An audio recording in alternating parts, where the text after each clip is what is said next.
Hey guys, welcome back. So in this video, I am going to show you how to use the Instagram following feed. It's a very easy and simple process and it works both on Android as well as on iPhone. So let's begin.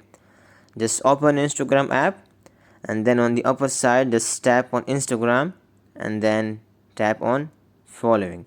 So by following, what it means that the people who you follow or the pages whom you follow, right, only those posts will be shown in the following feed.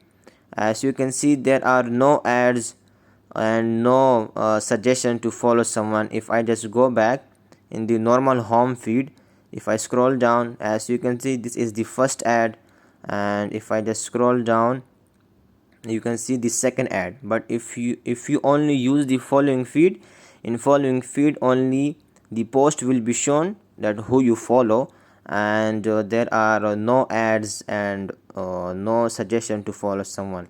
So this is the way to how to use the Instagram following feed.